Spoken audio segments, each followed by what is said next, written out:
पिछले अध्याय में हमने देखा कि कैसे अंधकार के बीच परमेश्वर की एक वाणी गूंजी, उजियाला हो, और वहीं से सृष्टि की शुरुआत हुई। 4 दिनों में परमेश्वर ने सब कुछ रचा, आकाश, पृथ्वी, समुद्र, दिन, रात, तारे, जीव जंतु और आखिरकार अपने स्वरूप में मनुष्य।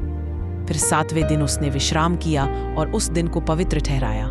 यदि आपने यह दिव्य शुरुआत नहीं देखी है तो पहले अध्याय जरूर देखें, क्योंकि आज की कहानी वहीं से आगे बढ़ती है, जहां सृष्टि तो पूरी थी पर जीवन की गहराई अभी बाकी थी।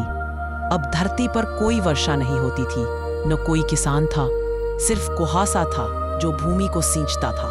तब परमेश्वर ने मिट्टी से मनुष्य को रचा, अपने मुंह से उसमें जीवन की सांस फूंकी और वह जीवित आत्मा बन गया। फिर उसने पूर्व की ओर ईदेन नामक एक बाग लगाया, जहां जीवन का वृक्ष था और भले बुरे के ज्ञान का वृक्ष भी।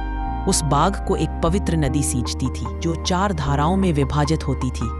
और उस बाग में परमेश्वर ने मनुष्य को रखा ताकि वह उसकी देखभाल करे, पर साथ ही दी एक चेतावनी, इस पूरे बाग के फल तुम्हारे लिए है, लेकिन उस एक वृक्ष का फल मत खाना, वरना तुम मर जाओगे। समय बीतता गया, लेकिन परमेश्वर ने देखा मनुष्य अकेला है।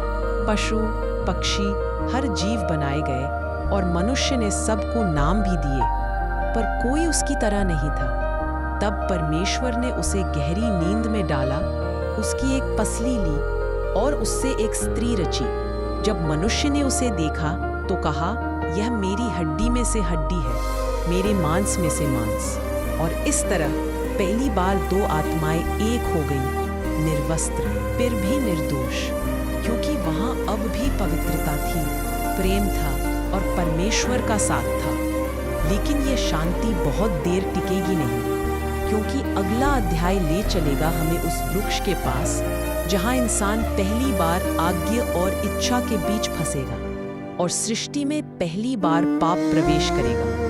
तो अगर आप इस दिव्य यात्रा को पूरी गहराई से अनुभव करना चाहते हैं तो चैनल को सब्सक्राइब कीजिए, इस वीडियो को लाइक कीजिए और साझा कीजिए, ताकि परमेश्वर का यह वचन हर उस आत्मा तक पहुंचे जो प्रकाश की तलाश में है। अध्याय 3 जल्द आ रहा है।